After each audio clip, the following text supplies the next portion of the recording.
नमस्कार मित्रों, मैं Ankit Singh, dairy specialist, Kashi Vishwanath clean foods and nature care private limited. आज राष्ट्रीय दुग्ध दिवस पे आप लोगों को हार्दिक शुभकामनाएं एंड बधाई। आज राष्ट्रीय दुग्ध दिवस जो है बहुत बड़ी बात है, जो कि डॉक्टर वर्गीस कुरियन सर के जन्म दिवस पे मनाया जाता है। जब हमारा देश आज़ाद हुआ था, आज़ाद होने के बाद यहाँ पे भूखमरी, कुपोषण की जैसी बहुत सी समस्याएं थी।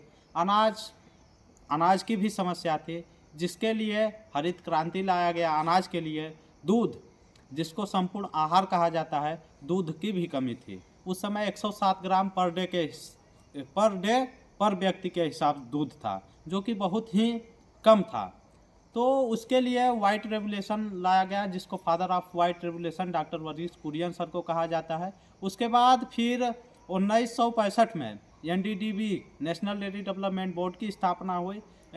उनको डॉक्टर वर्गीस कुरियन सर को ही NDDB का चेयरमैन बनाया गया और उन्हीं के दिशा निर्देश में विश्व खाद्य संगठन द्वारा यहाँ पर डॉक्टर वर्गीस कुरियन के दिशा निर्देश पे ऑपरेशन फ्लड जैसी योजनाएं चलाई गई, जो कि जिसमें विश्व खाद्य संगठन द्वारा या यूरोपीय संघ द्वारा बटर ऑयल और स्किम्ड मिल्क दिया गया, जिसके द्वारा ऑपरेशन फ्लड की प्रथम चरण की शुरुआत हुई, जो कि मुख्य 4 महानगरों दिल्ली, कोलकाता, मुंबई और चेन्नई जैसे महानगरों को जोड़ा गया। वहाँ पे आशातीत लाभ हुआ। उसके बाद फिर ऑपरेशन फ्लड को 3 चरणों में चलाया गया, जो कि प्रथम चरण 1970 से लेकर 1980 तक, द्वितीय चरण 1981 से लेकर 1985 तक, तृतीय चरण 1986 से लेकर 1996 तक चला। द्वितीय चरण में फिर महानगरों को जोड़ा गया। महानगरों के साथ साथ फिर गांव को जोड़ा गया।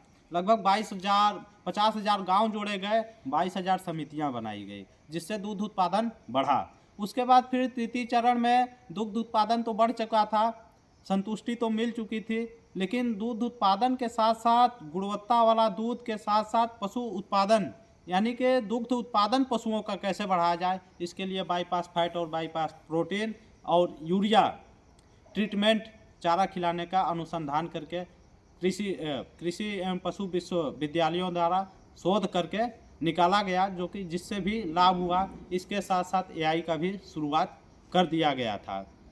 इसके साथ साथ 50,000 से तृतीय चरण में 50,000 से ज़्यादा समितियां बन चुकी थी, सारी चीज़ें हो चुकी थी। उसके बाद दूध उत्पादन में हमारा देश प्रथम नंबर पे आज भी है। आज इस समय जो दूध उत्पादन में है यानी कि विश्व में भागीदारी जो है 32% है। एक आंकड़ा बताते हैं, जो कि 2022-23 में दूध उत्पादन 239 मिलियन टन था, जो कि आज 2025-26 में बढ़कर 342 मिलियन टन पहुंच चुका है, जो कि पहले पर व्यक्ति 107 ग्राम पर व्यक्ति दुग्ध था, आज 471 ग्राम पर व्यक्ति को पीने के लिए है, जो कि बहुत ही अच्छा है।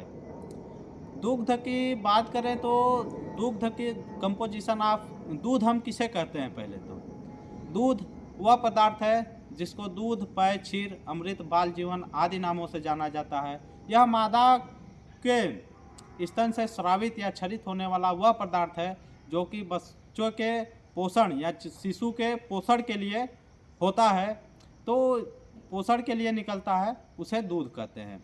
दूध को मार्केट की वैल्यू से एक दृष्टि से अलग है, इसकी परिभाषा है।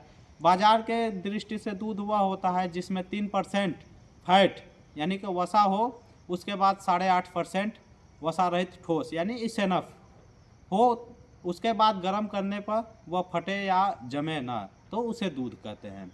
दूध का कंपोजिशन ऑफ मिल्क की बात करते हैं दूध में, तो दूध में 87% पानी होता है, 4 से 6% फैट होता है, 3% केसिन होता है, 3 से 4% लैक्टोज होता है, 0.70% ऐश होता है। कैल्शियम की बात करें तो 1.25 ग्राम कैल्शियम होता है।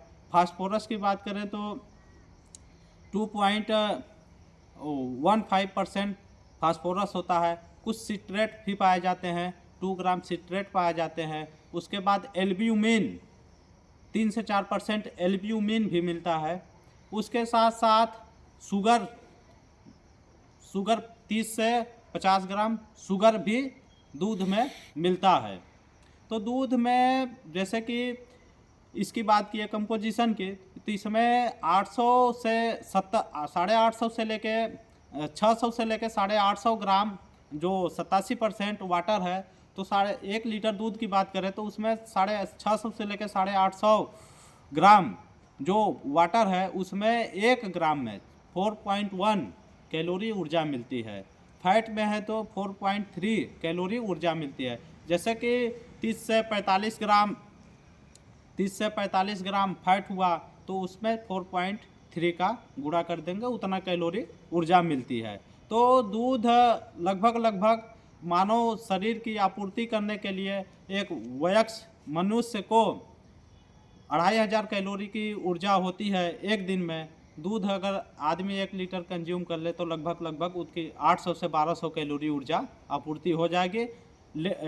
महिला के लिए लगभग 1600 से 2000 कैलोरी ऊर्जा की आपूर्ति होती है। अगर ग्रहण करती हैं तो उनकी भी आधी आपूर्ति हो जाती है। दूध छोटे बच्चों से लेके वयस्कों के लिए, बूढ़ों के लिए, सबके लिए आवश्यक है, क्योंकि दूध को ही संपूर्ण आहार माना जाता है। इसलिए क्योंकि दूध में ऐसे जो शरीर को सुचारू रूप से चलाने के लिए जो भी तत्व हैं या अवयव हैं, सारी चीज़ें मौजूद है। ऐसा कोई पदार्थ नहीं है दूध के अलावा जिसमें उपलब्ध हो।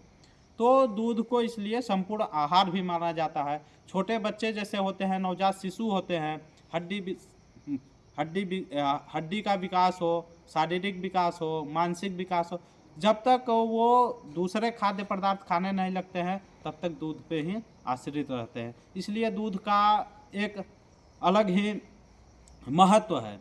तो उसके साथ साथ जो है डेयरी सेक्टर में दूध की, तो हम लोग विश्व में पहले नंबर पे हैं।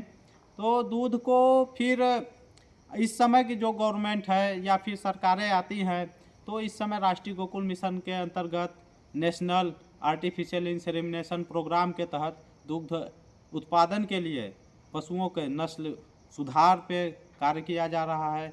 IVF का काम किया जा रहा है, एम्ब्रियो ट्रांसफ़र पे काम किया जा रहा है, जो कि लैब बन रही हैं। दिन प्रतिदिन अनुसंधान कार्य किए जा रहे हैं, जिससे कि दूध उत्पादन को और बढ़ाया जा सके, मात्रा भी बढ़ाया जा सके, पशु भी स्वस्थ रहे और गुणवत्ता, यानी कि गुणवत्ता के साथ साथ दूध उत्पादन हो। स्वस्थ किसान, स्वस्थ पशु। धन्यवाद।